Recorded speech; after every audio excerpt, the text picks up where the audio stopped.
দর্শকবৃন্দ আসসালামু আলাইকুম, কেমন আছেন আপনারা? আশা করি আল্লাহর রহমতে ভালো আছেন। যদি চ্যানেলটি ভালো লাগে অবশ্যই চ্যানেলটি সাবস্ক্রাইব করুন, পাশে থাকুন। প্রতিদিনের মতো আজকে এক আপু আমার চ্যানেল হাজির করেছি। মিডিয়া কি কারণে আসলে সেটা আপনাকে শোনাবো। আসসালামু আলাইকুম, ওয়ালাইকুম আসসালাম। ভালো আছেন? আলহামদুলিল্লাহ ভালো আছি। আপুর কি বিয়ে শাদী হয়েছে? জি। তাহলে যে সুখী আছেন স্বামী নিয়ে, না? না ভাই, বিয়ের পর তো স্বামী নিয়ে সুখী থাকে, কি হয়েছে আপনার? কপাল খারাপ। কপাল খারাপ না নিজে খারাপ, কোনটা? না স্বামী খারাপ? না, কপাল খারাপ।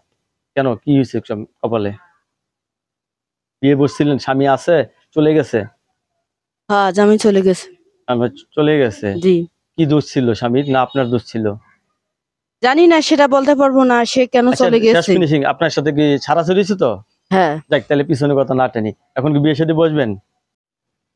এখন আপনার নতুন করে সংসার করতে চাচ্ছেন, না? জি। ছেলে যে বয়সে কোনো সমস্যা হবে? না।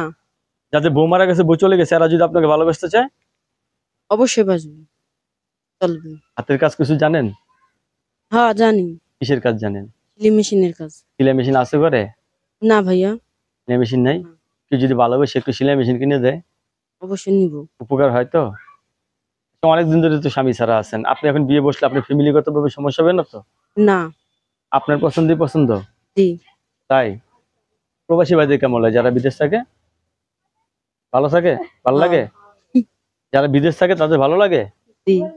আচ্ছা, দর্শক আপুর সাথে কথা বলে যে জিনিসটা জানতে বললাম, আপু নতুন করে সংসার করতে চাচ্ছে। আপু অনেকদিন ধরে স্বামী ছাড়া। আপু আপনাকে অশেষ ধন্যবাদ আমার চ্যানেল সময় দেওয়ার জন্য। দর্শক পরবর্তী একটা মেয়ের ভিডিওর জন্য অবশ্যই অবশ্যই অপেক্ষা করবেন।